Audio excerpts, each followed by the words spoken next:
I'm really privileged to stand in the historic ground of Mukti Mission.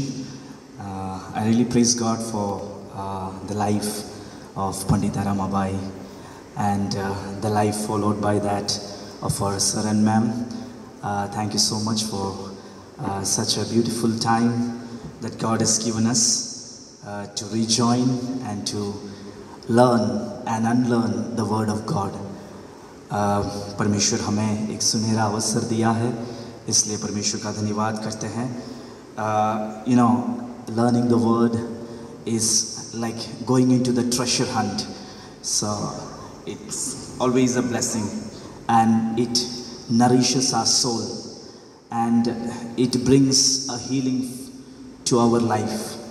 So may this morning also let us deep dive into the word of God. परमेश्वर के वचन की ओर हम गहराई में उतरने की कोशिश करेंगे और समझने की कोशिश करेंगे कि परमेश्वर का वचन में क्या क्या गुप्त बातें हैं.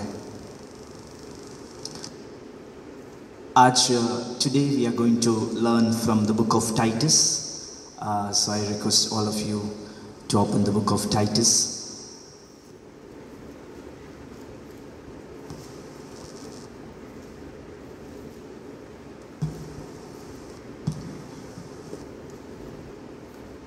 Okay, with regards to the introduction part, authorship and date,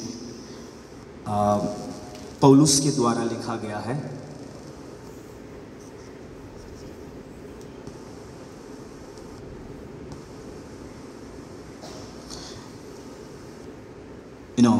Can anyone read Titus chapter 1 verse 1?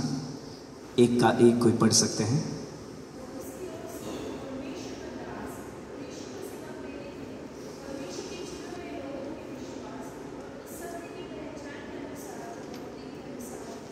Yes, so it is written by Apostle Paul, likely around 63 to 65 AD. So AD 65, about AD 65, after Paul's first imprisonment and before his final imprisonment. हम जानते हैं पौलुस को पहली बार जब रोम में imprisonment किया गया था तो थोड़ी आज़ादी के साथ किया गया था. And the final imprisonment was very crucial one. So after his first imprisonment, पहली बार जब रोम में पौलुस कैद था, उसके बाद जब थोड़ा आज़ादी मिला, तब ये पत्र लिखा गया है. It belongs to the pastoral epistle, 1 Timothy, 2 Timothy, and now it is Titus, addressed to the leaders guiding local churches.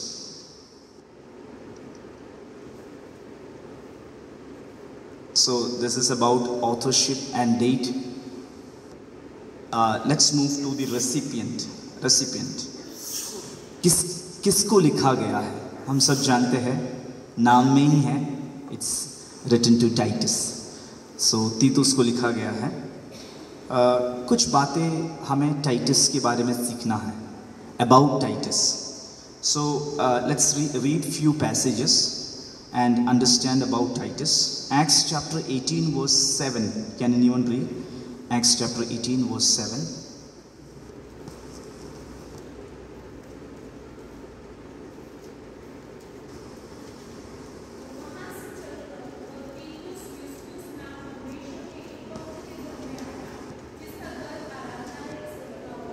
हाँ, सो टाइटस के बारे में यहाँ पे सबसे पहली बार परामर्श किया गया है प्रेरितों के काम 18वां अध्याय में. यहाँ पे तीतुस के बारे में लिखा है, वो परमेश्वर, वो भक्त था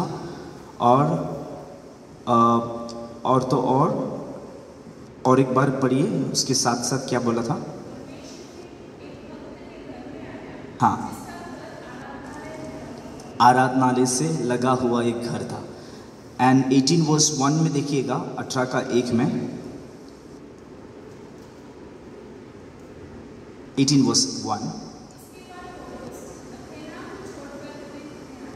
हाँ, so Paul left Athens and came to Corinth. So Titus belonged to Corinth. So Titus is a person, a God-fearing person who stays in Corinth, and very close to his house there was a prayer hall. Now some more details about Titus. You know, when we want to understand the scripture, we want to understand the person to whom it is written. किसको लिखा गया है वो बहुत ही महत्वपूर्ण है. अभी suppose हमारे आदरणीय सर हमारे जो ऑर्गेनाइजेशन है Indian Pentecostal church of God, so हमारे ऑर्गेनाइजेशन के हेड अभी पास्टर PM चरियान हैं, यहाँ के प्रेसिडेंट ऑफ IPC. वो स्टेट प्रेसिडेंट भी हैं, महाराष्ट्र के भी स्टेट प्रेसिडेंट हुई हैं. So suppose he is writing to doctor pastor PM Cherian. So obviously we all know about sir, so but we don't know about Pastor PM Charian. So we will be eagerly we will be very much curious to know about Pastor PM Charian. उसी की वजह से, उसी के समान पौलुस को हम सब जानते हैं, लेकिन किसको लिखा गया है उसके बारे में समझना और सीखना बहुत ही महत्वपूर्ण है, तो ही पत्री के महत्व हमें और समझ सकता है. सो 2 Corinthians 8:23 उसमें लिखा है he was a companion of Paul. 2 Corinthians 8:23 में हम देख सकते हैं,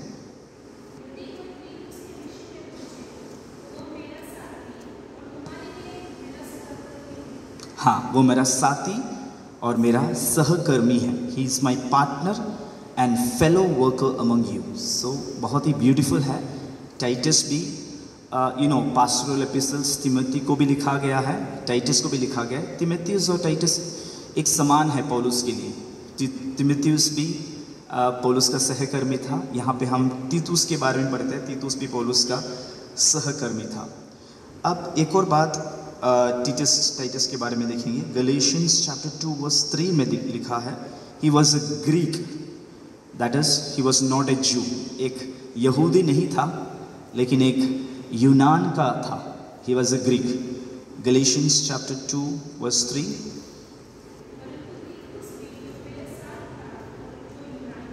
जो यूनानी है. Thank you. सो यहाँ पर हम देख सकते हैं तीतुस जो है वो एक यूनानी था. ही was a Greek and he was a gentile. So he was a Greek, that means he was a gentile. He was a non ज्यू, यहूदी नहीं था. So now when it comes to Galatians chapter 2:1, यहाँ पर एक बात लिखा है. Galatians 2:1 पढ़िएगा.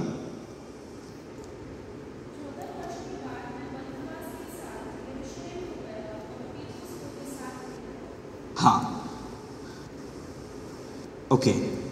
यहाँ पर हम थोड़ा गहराई से सीखते वक्त हमें समझ में आता है why Paul is taking Titus to Jerusalem to attend Jerusalem council. You know, Titus also was one of the member of Jerusalem council. So because in order to represent Jerusalem council as a Gentile, एक Gentile का भी view वहाँ पे आना चाहिए, not only Jews. इसलिए Gentile का view भी आने के लिए पौलुस हमेशा तीतुस को जेरूशलेम काउंसिल में भी मेंबरशिप दिया गया था. अब एक और बात तीतुस के बारे में हम देखेंगे. 2 Corinthians 8:18. 2 Corinthians 8:18 में देख सकते हैं.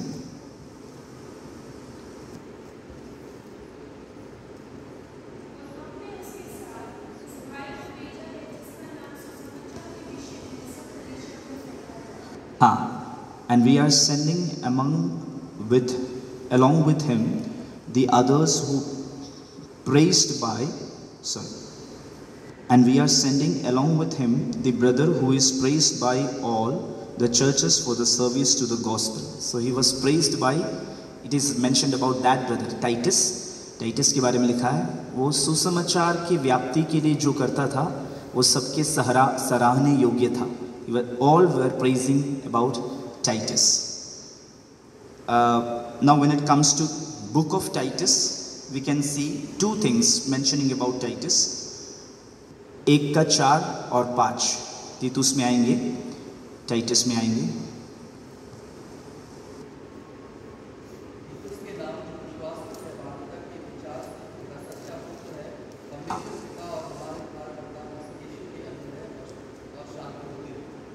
हाँ, 5 भी पढ़ा।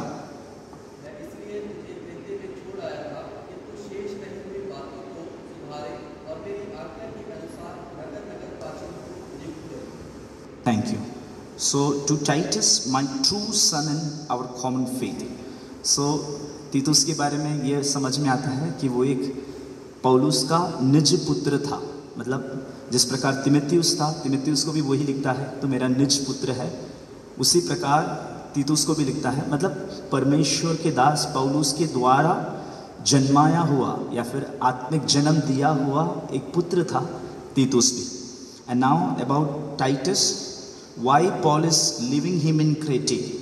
क्रेटे करके जो एक टापू है या फिर एक आइलैंड है, वहाँ पे पौलुस, why Paul is living Titus, the reason is mention in verse 5 में लिखा है, पढ़िएगा।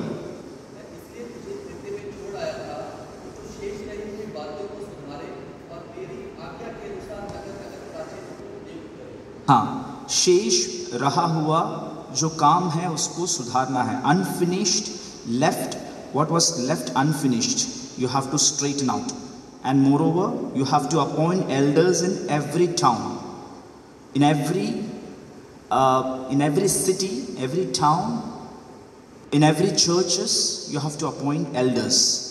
That's what has been assigned to Titus. 2 बातें के लिए पौलुस ने टाइटस को रखा गया क्रेते में। पहली बात कि वो जो बातें, कुछ सुधारने की बातें हैं, कुछ पौलुस ने रख छोड़ा है, उसको करना है। दूसरी बातें, अपॉइंट एल्डर्स। सो ये इससे समझ में आता है कि पौलुस तीतुस को कितना परिपक्व बनाया है, कितना मैच्योर बना दिया है। पौलुस ने ही उसको जन्माया है, लेकिन उसके बाद तीतुस को इतना लेवल हाई कर दिया है कि वो जेरूसलेम काउंसिल का मेंबर था।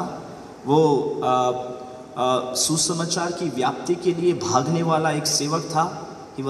वो पौलुस का सहकर्मी था, कंपेनियन था। और इतना भी नहीं, अभी उसने इतना हिम्मत के साथ, इतना भरोसे के साथ क्रेते में उसको रख छोड़ा है कि हाँ बाबा, अभी क्रेते का जो मैंने रख छोड़ा है वो तो कर सकता है। So what Paul has left unfinished can be done by Titus. That much trustworthy he is easy. So एक बात हमें टाइटस से समझ में आता है यहाँ पे कि he is a trustworthy person, क्योंकि समवन हुम Paul can trust and assign. यहाँ पे बहुत ही एक सुपर क्वालिटी टाइटस का दिख रहा है कि Titus was so mature, developed into that maturity level that others can, that Paul, the super leader or the mission or organizer, can assign him in Crete. Crete में उसको रख छोड़ सकता है और वो अदर एल्डर्स को भी वहाँ पे खड़ा कर सकता है कलीसियाओं के लिए। सो ये बहुत ही इम्पोर्टेंट एक बात तीतुस के बारे में हमने पढ़ा है। Now we are moving to the purpose. Paul wrote this letter to instruct Titus in. So यहाँ पे कुछ instructions के बारे में लिखा है। पहली बात, church organization के बारे में, establishing qualified elders, वो अभी हमने पढ़ा है। So वो एक मेन टास्क के लिए पौलुस उसको इंस्ट्रक्ट कर रहा है। 5 से लेके 9 तक हम पढ़ेंगे, 5 से लेके 9।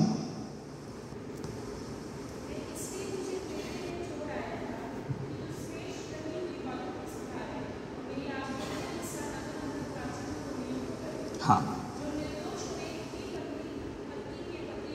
हाँ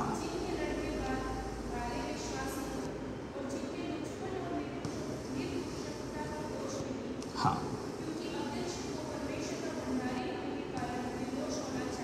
हाँ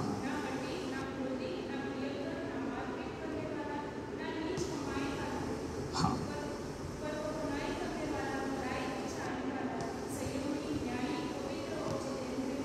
हाँ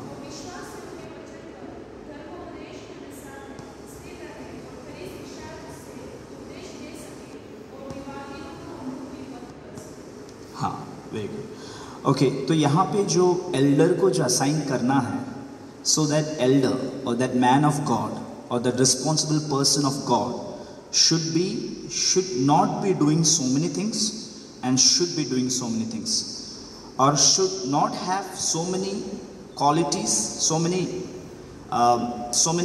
bad characters, bad qualities, but should have these many good qualities.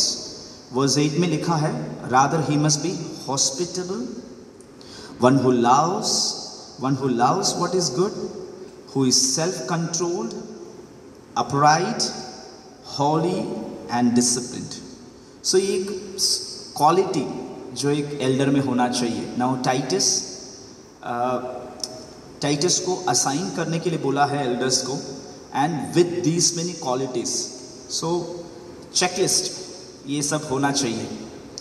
तो ये बहुत ही ज़रूरी है कि हम जो परमेश्वर के लोग हैं या परमेश्वर के दास हैं या परमेश्वर की दासी हैं, हमें भी कुछ गॉडली क्वालिटीज़ के साथ होना चाहिए. Godly qualities and something that is worldly और something that is not godly और अनगॉडली जो कैरेक्टर्स हैं हम में, उसको इरेडिकेट करना है या डिमिनिश करना है या डिस्कार्ड करना है. सो ये बहुत ही ज़रूरी बात तीतुस को पौलुस जो लीडर है वो इस लीडर को लिखते वक्त लिख रहा है, व्हेन यू अपॉइंट लीडर्स, जब तू लीडर्स को अपॉइंट करे, so they must be having such and such qualities. So and moreover he is writing verse 9 में देखिएगा, he must hold firmly to the trustworthy message as it has been taught, so that he can encourage others by sound doctrine and refute those who oppose it. So क्या होना चाहिए एक leader का another quality में, कि that he must be sticking to sound doctrine. So जो परमेश्वर का खरा उपदेश है, वचन का खरा उपदेश है, उसमें लगे रहने वाला एक व्यक्तित्व भी होना चाहिए. Now the world scenario, the Christendom, when we look around, it's having a fall in the doctrinal level. गिरावट हुआ है उपदेशी व्यवस्थाओं में. सो उसके लिए हमें समझना चाहिए कि एक खरा या फिर एक सही लीडर या नेतृत्व में रहने वाला एक परमेश्वर का भक्त उपदेश को ज़्यादा मायने रखने वाला, ज़्यादा कीमत देने वाला एक व्यक्तित्व होना बहुत ही ज़रूरी है.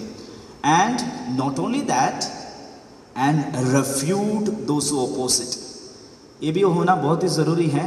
Refuting those who oppose it, जो उपदेश में नहीं है उनको अंदर आने नहीं देना है ना. In another scriptures we can see the church of God is like a garden which is fenced, किवाड़ लगाया हुआ एक वाटिका है परमेश्वर का कलीसिया. सो उसमें जो घुस आने वाला जो भेड़िया है, wolves, so we must be very much careful about them. Those who come with false doctrines, wrong teachings, or mixed teachings. I am sorry to say, but some preachers, when we keenly observe them in YouTubes or in other social medias, though they preach very well, they present very well, they present more better than ours, but when we keenly observe them, analyze them in the scrutinizing word of God pattern, then we can understand that they are somewhere falling short of the true teachings or true word of God. So उसमें हमें बहुत ही ज़्यादा ध्यान देने योग्य है. So मेरे पापा जब प्रचार करते तो बोलते हैं, बहुत ही ज़्यादा ध्यान देना जब आप टीवी खोलते हैं प्रचार सुनते हैं, बहुत ही ज़्यादा ध्यान देना जब आप यूट्यूब ओपन करके मैसेजेस सुनते हैं. It's very like accessible, right now every messages is accessible, बहुत ही ईजी है, बट वी नीड टू क्या बोलते हैं, हमें हमारे पास वो छलनी होना चाहिए ना. We should have that. छलनी को इंग्लिश में क्या बोलते हैं? We should have that sieve. We should have that sieve whenever we come and listen to those messages. So some are good, some are mixed with wrong and good. So we must have that carefully we must analyze all those patterns of the teachings. Okay, let's move on.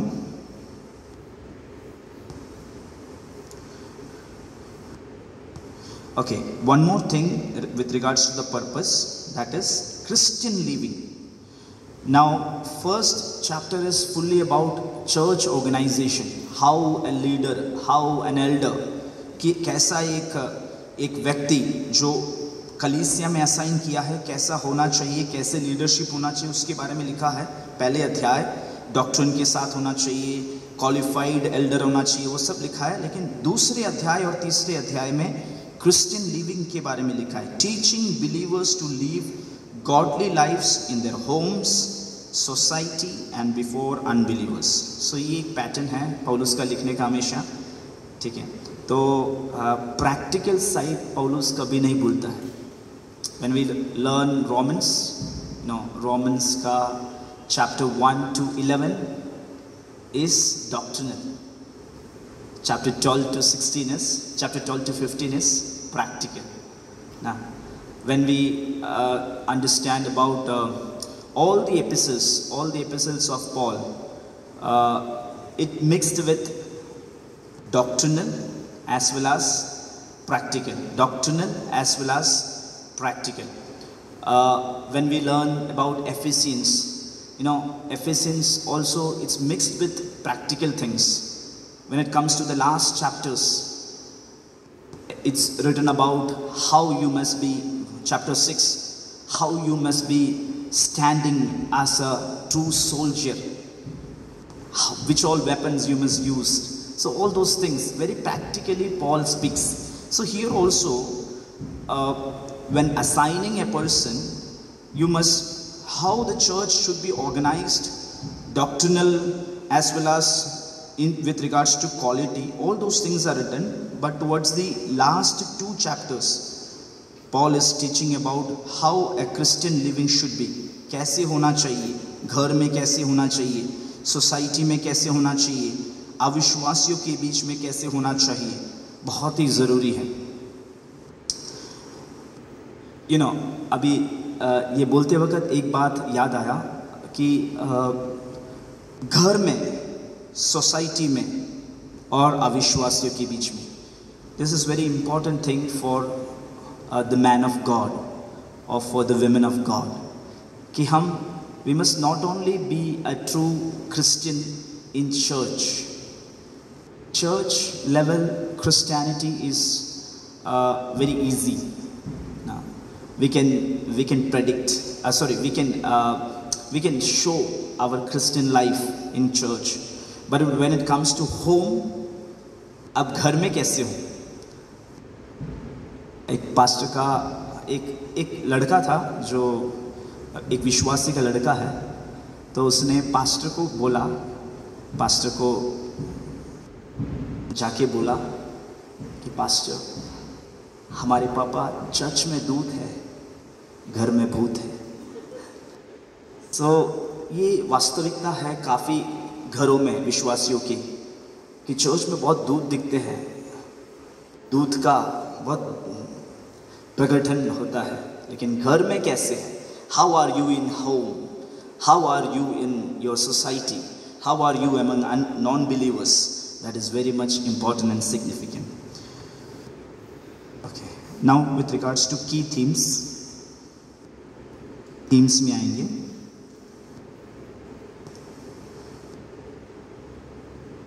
Sound doctrine, trust must be taught, preserved and passed on. Okay, हमने जैसा पढ़ा कि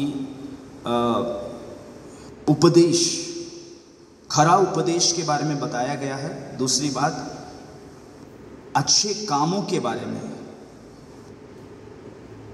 अच्छे कामों के बारे में बताया गया। तीसरी बात परमेश्वर के अनुग्रह के बारे में बताया गया है। और चौथी बात लीडरशिप के बारे में बताया गया है। सो ये चार बातें की थीम्स हैं इस पत्रिका। सो जब हम पढ़ते हैं उपदेश के बारे में हमने देखा, गुड वर्क्स के बारे में हम देखने वाले आगे, ग्रेस ऑफ गॉड परमेश्वर के अनुग्रह के बारे में लिखा हुआ है और लीडरशिप के बारे में लिखा हुआ है। सो एक बात हम यहाँ पे देख के जाएंगे, आगे जाएंगे। ग्रेस ऑफ गॉड परमेश्वर के अनुग्रह के बारे में क्या लिखा है, 3 का 4 से लेके 7 तक हम पढ़ेंगे। 3 वर्स 4 to 7।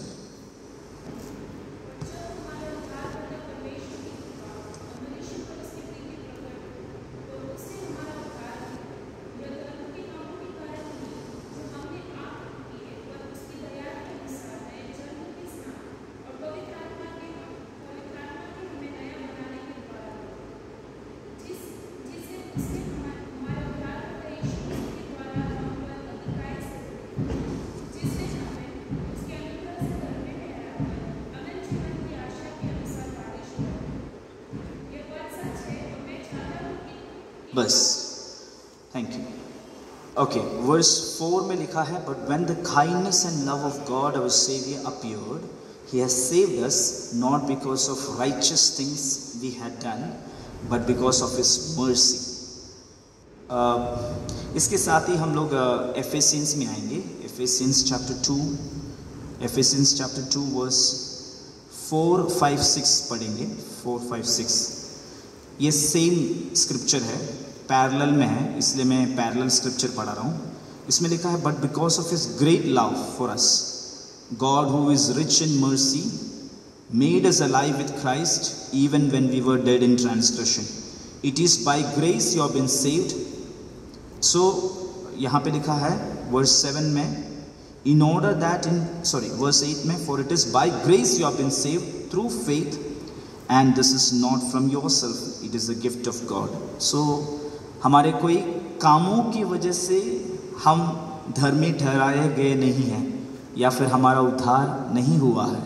सो उसके बारे में पौलुस यहाँ पे एम्फेसिस कर रहा है, God's mercy, God's grace in our salvation.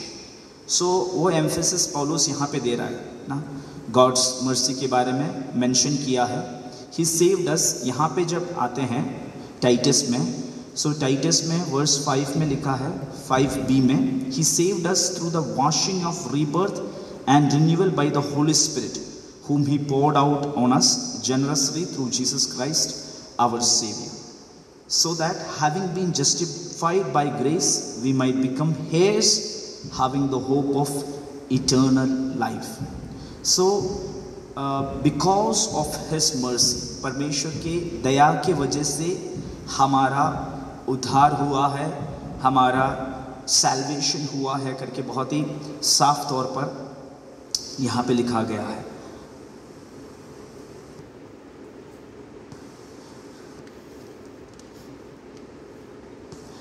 लेकिन उसके साथ ही साथ मैं आपको बताना चाहता हूँ गुड वर्क्स के बारे में ना। यहाँ पे एक पैरेलल स्टडी हम करेंगे with Ephesians chapter 2 and Titus chapter 2 and 3, एक पैरेलल स्टडी करने वाले हैं। सो एफेसियंस 2 में लिखा है, एफेसियंस 2 में जो लिखा है वही टाइटस 2 and 3 में लिखा है। एफेसियंस 2 में लिखा है, 2 का 7 में लिखा है, 7 and 8 में कि no good works can save you, कोई भी तुम्हारा भला काम तुम्हारे उद्धार का कारण नहीं हुआ है। एंड 2 का 10 में जो लिखा है, एफेसियंस 2 का 10 में आइएगा, उसमें लिखा है कि for we are God's workmanship created in Christ Jesus to do good work. अभी एक पौलुस दो रीति से बात कर रहा है कि एक, तुम्हारा सैल्वेशन के लिए कोई कर्म की ज़रूरत नहीं है, कोई काम उसमें तुम्हारे कामों के वजह से नहीं, तुम्हारे बलबूते की वजह से नहीं, लेकिन परमेश्वर के गॉड्स ग्रेस एंड मर्सी की वजह से ये हुआ है। But Paul is emphasizing on good works now. Paul says, for we are God's workmanship created in Christ Jesus to do good work. परमेश्वर के मसीह में हम भले कामों के लिए सृजे गए, भले कामों के लिए हम सृजे गए। सो ये बात पौलुस तीतुस में भी बताते हैं। तीतुस के 3 अध्याय में हम देख सकते हैं। ओके, 3:8 पढ़िएगा अभी।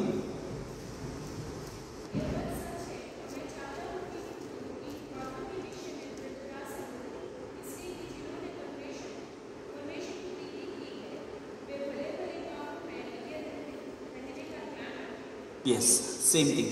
सो पहले पौलुस बता रहा है परमेश्वर के मर्सी की वजह से, परमेश्वर का प्रेम के वजह से तुम्हारा उद्धार हुआ है, वो साफ किया है। लेकिन अभी पौलुस बता रहा है कि भले कामों के लिए तुम सृजे गए हो।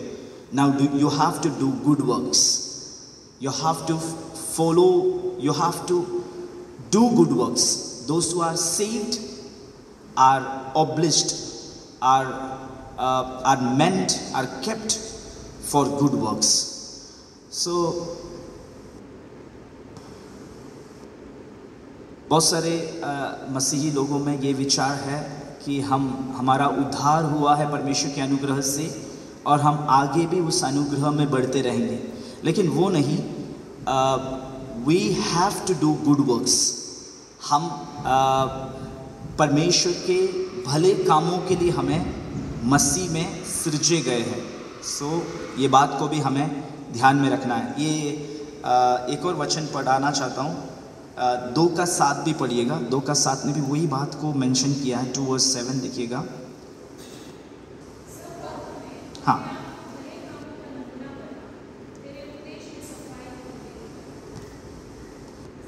in everything set them as an example by doing what is good. So in everything doing what is good, setting an example. So यहाँ पे भले कामों के बारे में बहुत जगह वर्णन किया गया है। So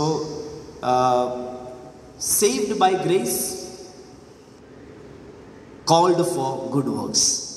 Saved by grace, उसमें कोई भी गुड वर्क्स की जरूरत नहीं है, but saved for good works.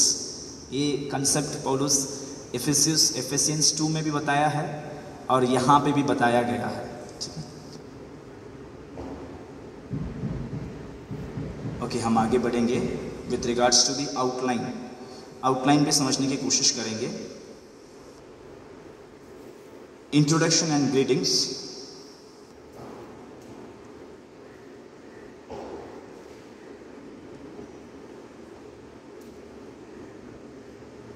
Introduction and greetings, पहली बात उनको अभिवादन किया गया है, इंट्रोडक्शन किया गया है। फिर दूसरी भाग में qualification for elders and warning against false teachers, वो भी हमने अभी देखा। तीसरी बात instructions for various groups in the church, अलग अलग विभागों के लिए इंस्ट्रक्शन दिया गया है। मतलब एल्डर वुमेन कैसा होना चाहिए, एल्डर मैन कैसा होना चाहिए, यंग वुमेन कैसा होना चाहिए कलीसिया में, यंग मैन कैसा होना चाहिए, ये सब अलग अलग करके पौलुस ने बताया गया है कलीसिया में जब रहते हैं। सो इसलिए 2:1-15 में वो इंस्ट्रक्शन देख सकते हैं वेरियस ग्रुप्स के बारे में। अभी विडोज कैसा होना चाहिए कलीसिया में, वो सब बातों के बारे में पौलुस ने यहाँ पे तीतुस को बताया गया है। Because he is a responsible leader now for the churches, for not only for one church, for many churches he is a leader. So he must have the knowledge for himself and have the knowledge to pass on. So ये बहुत ही ज़रूरी एक बात Titus से पौलुस आग्रह करता है। So 4th one, Christian conduct and society and emphasis on grace. So यहाँ पे भी बताया गया है कि मसीही कंडक्ट कैसा होना चाहिए, क्रिश्चियन कंडक्ट कैसा होना चाहिए सोसाइटी में।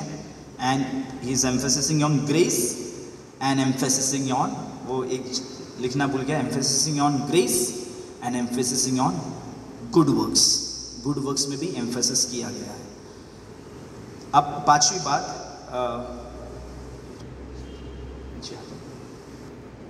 ये जो 5th पॉइंट गलती से मैं रह गया।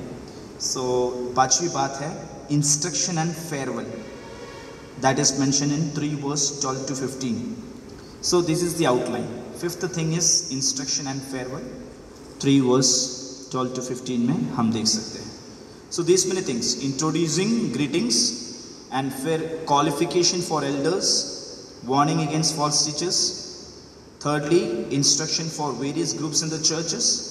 And fourthly, Christian conduct at society and emphasizing on grace and good works. And finally, he is instructing and giving a farewell.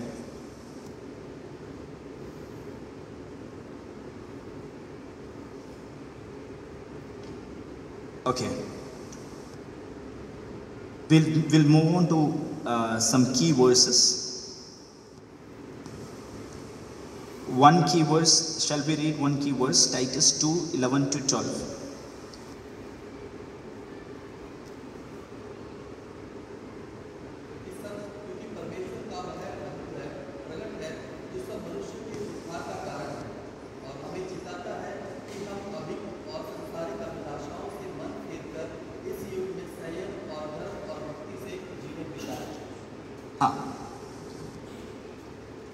Okay, so what is written?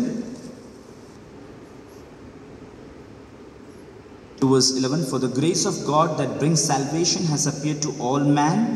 It teaches to say no to ungodliness and worldly passion, and to live a self-controlled, upright and godly lives in present age.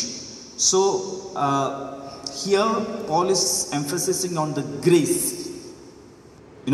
We have already understood, हमें समझ में आया है परमेश्वर के अनुग्रह के बारे में और गुड वर्क्स के बारे में मेनली एम्फेसिस किया गया है when it comes to practical life. So परमेश्वर के अनुग्रह के बारे में लिखा है इट टीचेस अस. क्या लिखा है? It teaches us to say, verse 12, it teaches us to say no to ungodliness and worldly patience.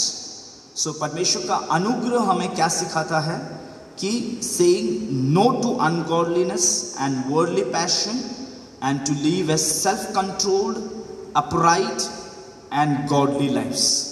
Self-controlled, upright and godly lives. So as the leader, Paul has already mentioned about disciplined leadership. Leadership के बारे में जब पौलुस ने बोला assigning the elders, उसमें भी 1 verse 8 में लिखा है कि वो कैसा होना चाहिए? संयमी होना चाहिए, सेल्फ कंट्रोल्ड होना चाहिए. And with regards to the believers also Paul is mentioning the same, that is remain in the grace of God that teaches no to ungodliness, worldly passion and to live self controlled life. So that is very, this is self controlled life is very significant in our Christian life. Sayyam, having a control over ourselves, that is very significant in our Christian life. I just want to go to a parallel scripture. 1 Peter, पहला पत्रस 5:8 में आइएगा.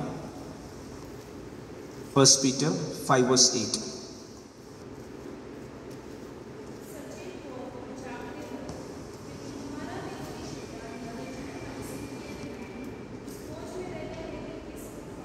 Yes.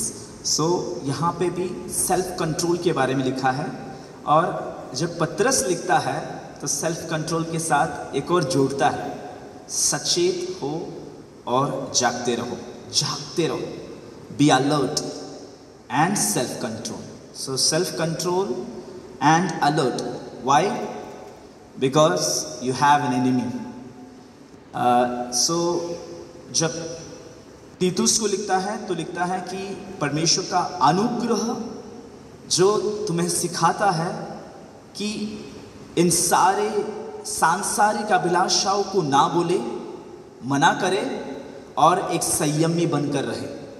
Self controlled life के लिए when you remain in the grace that you have been saved, when you remain in that, that teaches you to be self controlled.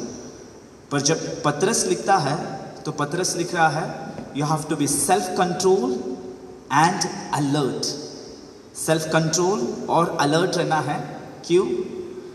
Because the enemy one is targeting the saved ones, जिनका उद्धार हुआ है उनको नाश करने के लिए शत्रु का हमेशा टारगेट रहता है। आपको पता है, when this so-called Lucifer lost his power, so from there on, when he fell down and when he and all the so-called Satan and his kingdom started, तब से लेके उसका टारगेट है अगला किसको परमेश्वर चुनेगा, अगला किसको परमेश्वर नियुक्त करेगा, उनको गिराना है। He fell down and he is targeting to make them who is gods to make them fall. So यही टारगेट के साथ शत्रु घूम रहा है। इसलिए यहाँ पे लिखा है be self controlled and alert, your enemy devil prowls around like a roaring lion looking for someone to devour. अब 4:7 पढ़िएगा, 4:7, 1 Peter 4:7।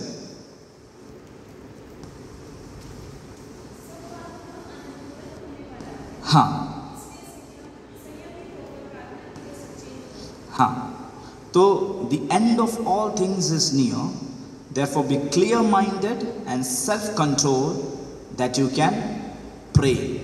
So यहाँ पे भी एक बात पतरस लिखता है with regards to self control, that the things are getting nearer,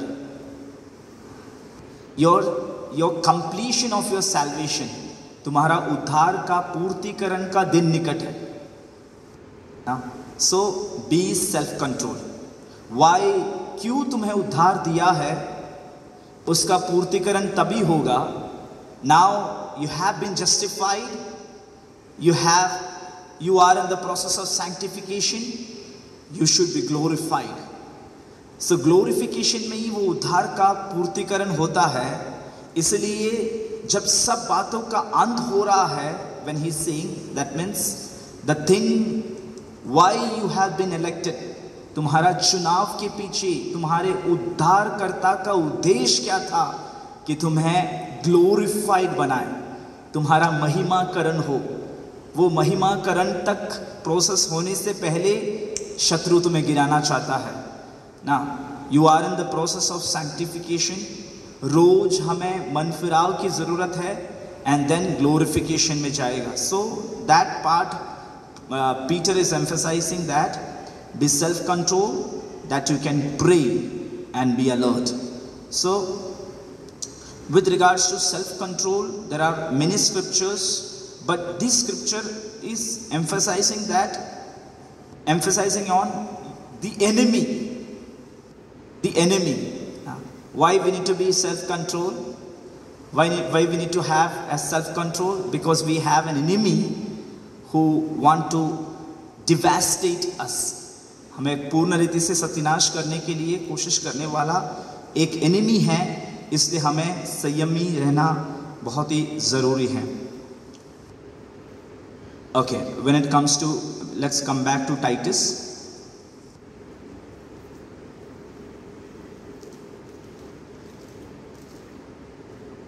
Okay. Now, Titus chapter 2 verse 14 भी पढ़ेंगे। 14,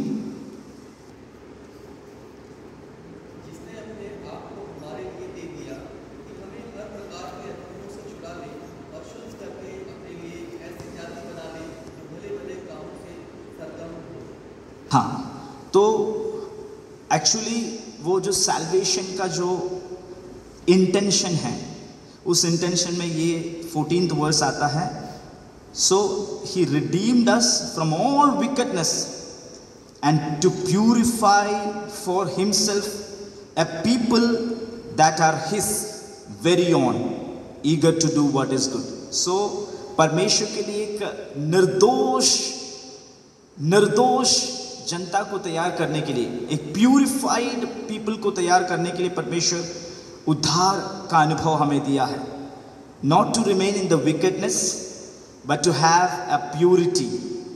सो व्हेन वी रीड Psalm 1 में, भजन 1 में जब हम आते हैं, सो वहाँ पे भी एक बात को हम देख सकते हैं. भजन 1 में आप आइएगा.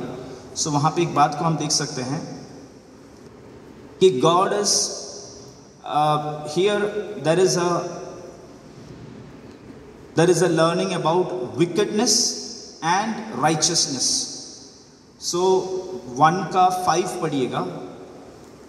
इस कारण कुछ लोग अदालत में स्थिर न रह सकेंगे और ना पापी धर्मियों की मंडली में ठहरेंगे. Now we can see that the wicked people will not stand in the judgment. Why?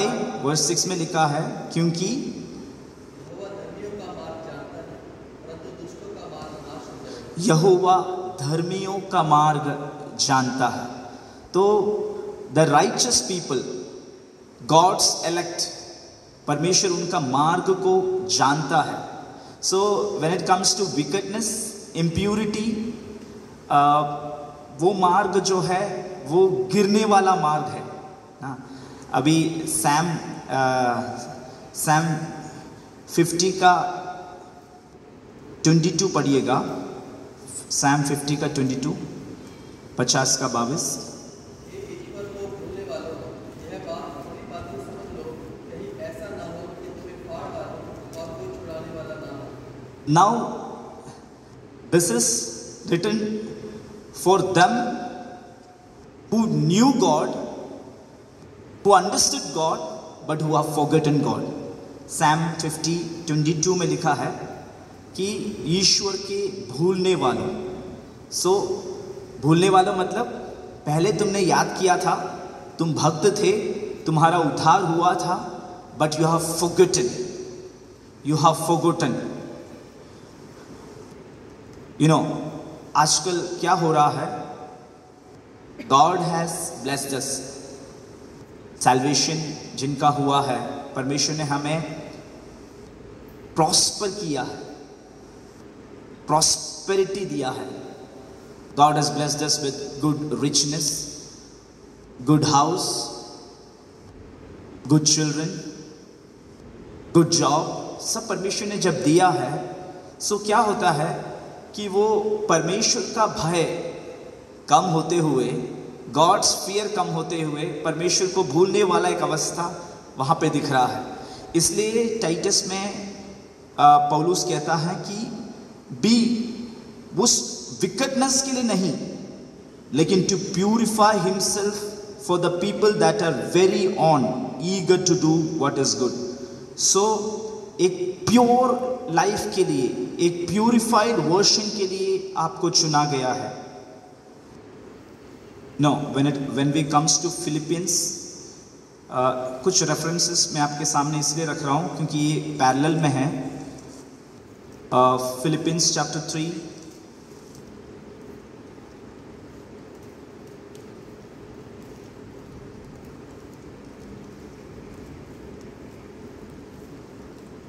Okay 3 का 19 और 20 पढ़िएगा. 19 and 20.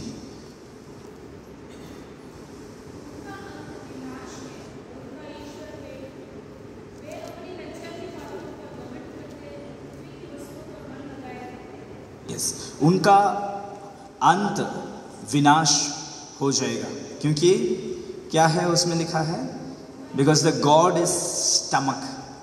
सो उनका परमेश्वर कौन है, उनका पेट है करके लिखा है. सो इवन जो क्रेटेंस है या फिर क्रेते के लोग हैं, वो भी कैसे थे, कैसे लिखा है उनके बारे में, ग्लटन्स. वो पेटू थे, मतलब पेट के लिए जीने वाले थे. लेकिन परमेश्वर का दास वहाँ पे रहकर उनको सुधारने के लिए परमेश्वर ने जब भेजा, तब परमेश्वर बोल रहा है प्यूरिफाइड वर्शन के लिए, ना कि ऐसे बातों के लिए जो पेट के लिए जीते हैं. पर यहाँ पे लिखा है फिलिपियंस 3:19 में, their destiny is destruction, their god is stomach their glory is in their shame, their mind is on earthly things. But our citizenship is in heaven, and we eagerly await a savior from there. So जो saved है and जो purified रहते हैं, उनके लिए आने वाला एक उद्धारकर्ता के बारे में पौलुस फिलिपियों को लिखता है, who by the power that enables him to bring everything under his control, we transform our lowly bodies so that they will be like his glorious body. So पौलुस जब लिखता है तो पेट के लिए जीने वाला नहीं, या फिर यहाँ पर क्या मिलेगा, मैं क्या करूँगा, उसके बारे में सोचने वाला नहीं, लेकिन परमेश्वर के लिए जो उद्धार दिया है उसके आधारित एक प्योर लाइफ के लिए समर्पित करने के लिए लिखा है। आप देख सकते हैं क्यों मैंने ये पैरेलल वर्स चुना। टाइटस 1:12 में देखिएगा, जहां पे पौलुस ने तीतुस को रखा है, उन लोगों के बारे में लिखा है।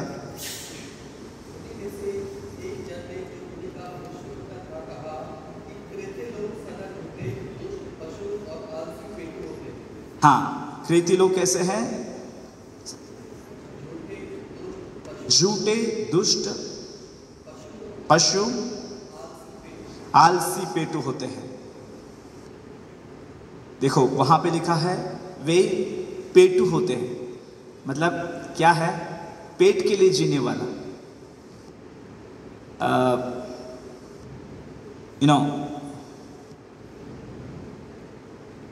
हम इस दुनिया में अगर हमारा मन रह गया तो हम इस दुनिया की हरियाली में, इस दुनिया में हमें क्या मिलेगा उसके बारे में ही हमारा फोकस रहेगा। हम उत्पत्ति की पुस्तक में देख सकते हैं, जब लूत ने और अब्राहम के चरवाहे और लूत के चरवाहों के बीच में झगड़ा हुआ, तभी अब्राहम ने क्या कहा लूत को, तू आगे जा सकता है, तू चुन सकता है कौन सा देश तुझे चाहिए। तो लूत ने क्या देखा? हरियाली को देखा। What he saw? He saw the beautiful pasture. लेकिन उसने नहीं समझा हरियाली के पीछे छिपा हुआ एक मलिनता है, एक वर्ल्डलीनेस है। सो उसको वो भूल गया। अंत में हम देख सकते हैं लूत का गिरावट को देख सकते हैं। आप मेरे साथ आ सकते हैं सेकंड। मैं सब पैरेलल वर्सेस पढ़ा रहा हूँ ताकि आपके ध्यान में कुछ बात को लाना चाहता हूँ। 2 पीटर चैप्टर 2 वर्सेस 7 में आइएगा। 2 पीटर चैप्टर 2 वर्स 7।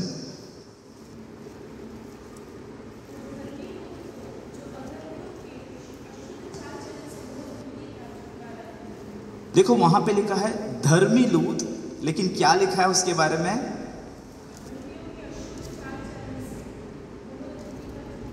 हाँ, who was distressed by filthy lives of lawless men. Who was distressed by filthy lives of godless men. So the people around him influenced and overpowered his spiritual life. So ये बात को लूत से हमें सीखने वाली बात है। लूत ने हरियाली को देखा एंड उसको मन वहाँ भर गया। when we look forward for a big transaction, for a big deal, then we forget about godliness.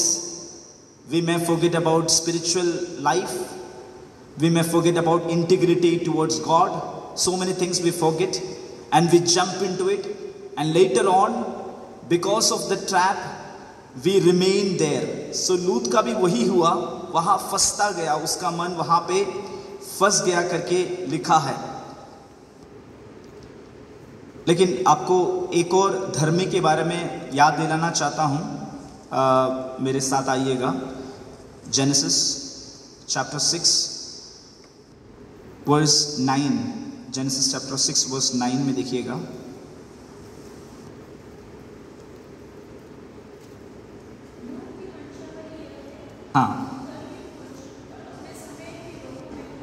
हाँ, ये बातें बहुत ही इंपॉर्टेंट है। Blameless among the people of his time. So देखो, हमारा जो जनरेशन है वो भी बहुत ही ईविलिश है, बहुत ही सेंशुअल है, बहुत ही क्या बोलते हैं, प्लेजर सीकिंग सोसाइटी है। So apart from their work they seek pleasure, but हमें प्लेजर के लिए नहीं, लेकिन हमें एक गॉडली पैटर्न ऑफ लिविंग के लिए बुलाया गया है। सो प्योर लाइफ के लिए, प्योरिटी के लिए बुलाया गया है। So always purity is opposite to pleasure. So when we seek pleasure, लेकिन नोहा के बारे में, नूह के बारे में या फिर नोहा के बारे में लिखा है, he was a righteous man, blameless among the people of his time, and he walked with God. So यही बात सैल्वेशन से रिलेटेड जब टाइटस में लिखा है, so he saved for a purity. सो उसी प्रकार नोहा के बारे में लिखा है, उसको धर्मी परमेश्वर ने बनाया, लेकिन वो अपने समय के, उसके समय के लोगों के बीच में, उसके समय के लोगों के बारे में ऊपर लिखा है वर्स 5 में देखिएगा, the Lord saw how great man's wickedness. पढ़िएगा 6:5।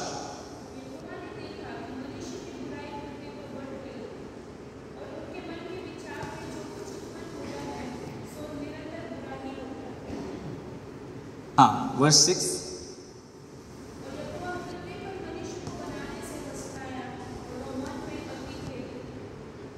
देखो, एक्सट्रीम लेवल में मैन चले गए हैं कि परमेश्वर उनको सृष्टि करने से भी पछता रहा है। इतना एक्सट्रीम में चले गए हुए एक सोसाइटी में कौन जी रहा है? नोआ। एंड नोहा's righteousness overpowered that societal norms and societal filthiness. So society में जो filthiness था उसके ऊपर नोहा का righteousness गया है। So परमेश्वर हमसे भी वही चाहते हैं, एक धर्मी जीवन जिए इस अपवित्र दुनिया में। एक और रेफरेंस इसके साथ पढ़ाना चाहता हूँ जो हमारे ध्यान में रहना ज़रूरी है। रोमन्स चैप्टर 12 में आइएगा, उसका 2 में देखिएगा। Romans chapter 12 verse 2।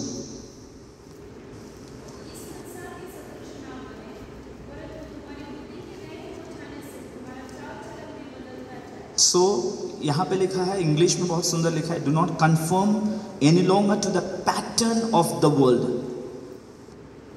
To the life style of this world. उसमें हमें क्या नहीं होना है? अनुरूप नहीं होना है।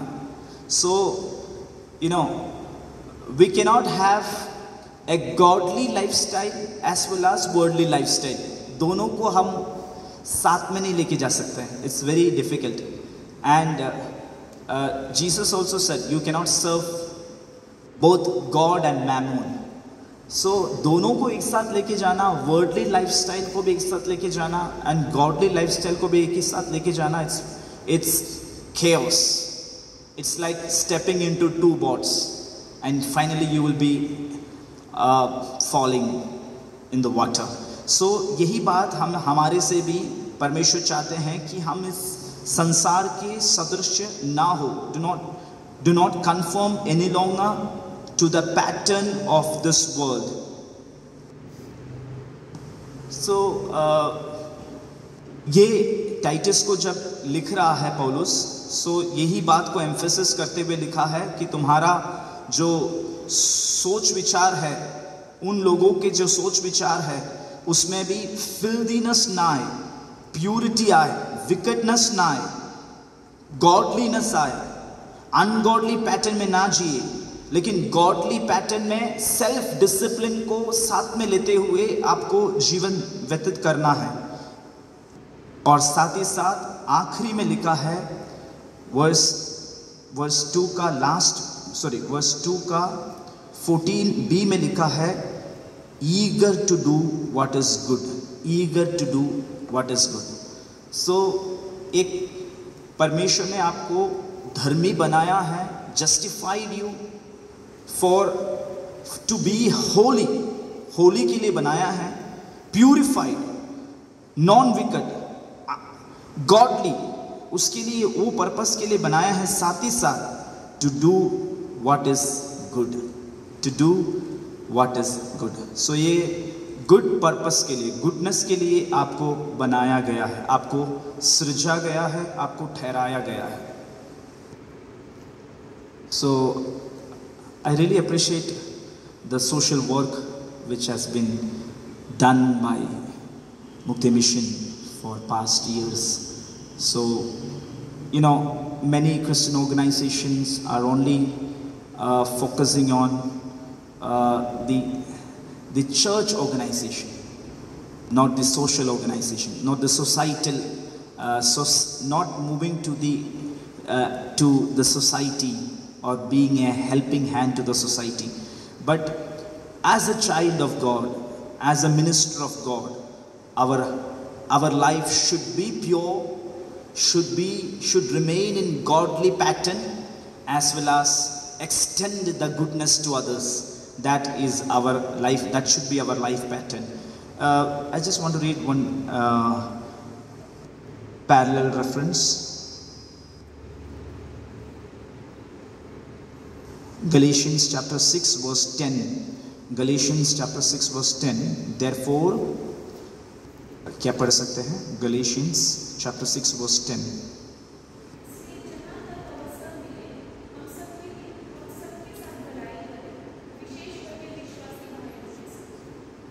Yes. So, you know, last day when I was visiting Seal Ashram, so in Mumbai, so that time, few years back, so that time the man of God over there, Pastor Philip, so he's a graduate of Faith Theological Seminary Manakala in Kerala. So उस समय उन्होंने बताया कि उनके वो जब education कर रहे थे मनकाला में, बाइबल कॉलेज में जब एजुकेशन कर रहे थे, उस समय उनसे गलती हुआ और उन्होंने कुछ कारणवश जो कमेटी में उनको रखा गया था, उस कमेटी में उन्होंने थोड़ा वायलेंस दिखाया और बहुत कुछ झगड़ा का कारण हुआ। FTS के, फेथ थियोलॉजिकल सेमिनारी के हिस्ट्री में इतना बड़ा झगड़ा नहीं हुआ जो पास्टर फिलिप के नेतृत्व में उस समय हुआ था। तो उन्होंने कहा कि उस दिन, उस रात वो परमेश्वर की उपस्थिति में गिर पड़ा और बोला कि आई हैव बैडली फॉलन, मैं बहुत बुरी तरह गिर गया हूँ। और वो बोला कि बहुत दिनों तक वो परमेश्वर की उपस्थिति में ऐसे ही लेटा रहा, fall prostate before God for many days, constantly he was doing that. So when God lifted him with a vision to extend his life for others. So इसलिए वहाँ से परमेश्वर ने उनको उठाया, बहुत बड़ा गिरावट से परमेश्वर ने उनको इसलिए उठाया क्योंकि वो परमेश्वर की उपस्थिति में गिरा, रोया, रोता हुआ बहुत दिन निकाला। उसके बाद उन्होंने बोला कि God started using me and God brought me to Mumbai. I never knew how God started this many things through me. और आज परमेश्वर की कृपा से उनको परमेश्वर बहुत ही सामर्थ्य रूप में इस्तेमाल करते आ रहे हैं। You know about Seal Ashram. So you know, when I was going through the documentary of the Seal Ashram, तो इतना कैसे एक व्यक्ति कर सकता है? Pastor Philip himself goes to the most worsened condition of the people, worsened conditioned people, and touches their wounds. Even वहाँ से उनके शरीरों से इल्ली आता है बाहर, उसको भी स्पर्श करते हुए पास्टर फिलिप उसको क्लीन करते हैं। And he himself does all those things. That shows the love of God extend to human lives. So touching many lives, even Mukti mission is doing the same. So I am really happy about it and glorifying God through our missions, touching many lives. You know, last day when me and a few of our church members visited our blind people, So they were touched actually. They were touched, and they said that the way, the sweet music, the sweet melody they were singing have touched our heart so much. So they went to churches, and even one senior pastor was here, so he was saying that it really broke my heart when I visited them. So really amazing, परमेश्वर आपका इस्तेमाल करते हैं. And then यहाँ पे जो लिखा है कि वी आर कि 6 verse 10 में लिखा है, as we have opportunity let us do good to all people, especially to those who belong to the family of believers. To all people. So especially to the believers लिखा है, but to all people. So extending our love to all humanity, all humankind is our duty and our responsibility. So may the good Lord help us to do that in the following years, more and more. Even when it comes to last day also, my wife was highlighting one thing, that हमारा जो IPC है, Indian Pentecostal Church है, why do we overlook the poor and needy people of the society? We hardly do anything. We only do the church, so-called church activities. Church के अंदर बहुत कुछ करते हैं, ये यूथ के लिए कुछ करेंगे या महिलाओं के लिए कुछ करेंगे, चर्च के अंदर सब चर्च के अंदर होता है. But why don't we extend to this society? वो विजन रहा ही नहीं. So may God use me as the upcoming IPC का जो न्यू जनरेशन है. When I saying me, I am saying the new generation to have the new vision about extending the church to the society, connecting the church to the society, or connecting the society to the church. So that is very important. So William Booth said, soap, soup and salvation. So that is a method of salvation. So many times we fail, our organization fail, we just bombard all the salvation knowledge to others, not understanding that soap and soup is the thing which we need to first serve. So first पहले उनको नहलाओ, उनको खिलाओ, फिर उनको सुसमाचार सुनाओ, तो वो परमेश्वर में आ सकते हैं. सो ये बहुत ही एक ब्रॉडर विजन के साथ हमें सेवा करना है. And I am really appreciating Mukti mission for the holistic move, holistic vision that you have. And though we have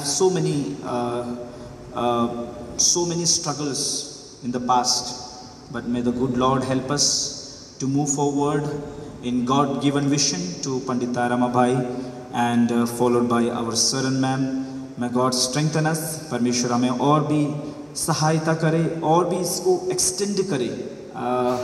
No, it's our prayer that God may extend Mukti Mission for in the days to come, and may God give new vision, new ideas to the leaders of Mukti. परमेश्वर सहायता करेंगे. And also please pray for the churches. अभी churches ने ये भी सोच लिया है कि अभी सोप तो नहीं था, सूप तो नहीं था, salvation भी बंद कर दो. बाहर जाके भी बोलने का फ़ायदा नहीं है, कि वो भी बंद कर दो. So church has become so much narrow-minded now. So let us weep and let us ask God for a broader vision. May God strengthen us. हम प्रार्थना करेंगे. ईश्वर हम प्रार्थना करें. प्यारे पिता परमेश्वर, हम आपकी उपस्थिति में आते हैं.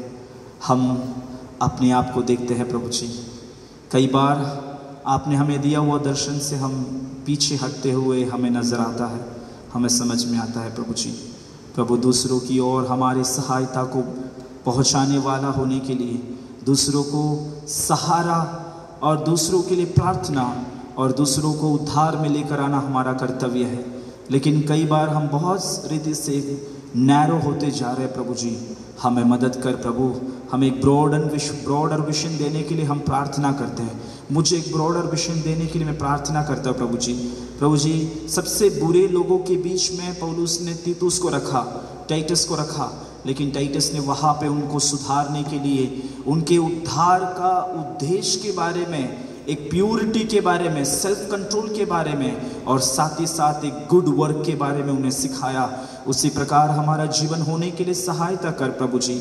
हम सेल्फ कंट्रोल रहने के लिए, हम गिरने के लिए नहीं, दूसरों को हम सहारा देकर उठाने वाले और दूसरों के लिए एक आश्वासनदायक होने के लिए भी हमें सहायता कर प्रभु। प्रार्थना करते हैं हमारे सर मैम के लिए, उनको सामर्थ्य रूप में आप इस्तेमाल करना प्रभु जी। हमारे सारे फैकल्टी के लिए प्रभु शक्तिशाली रूप में आप इस्तेमाल करना प्रभु जी।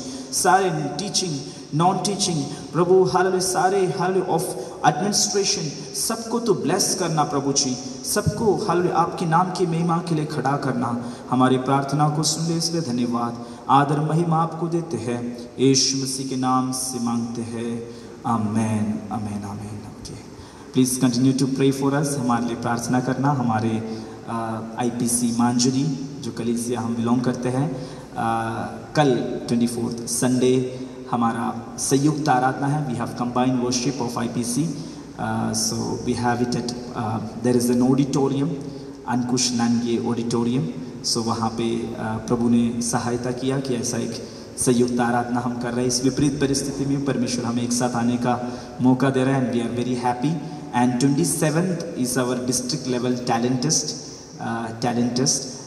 I am the president of PYPA Poona district. So जो PYPA हमारा यूथ विंग है उसका प्रेसिडेंट भी हूँ मैं।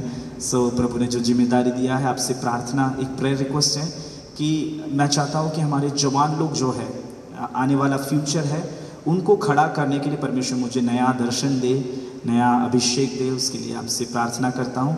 Thank you so much. My 2 kids are down with fever, so उनके लिए भी प्रार्थना करना।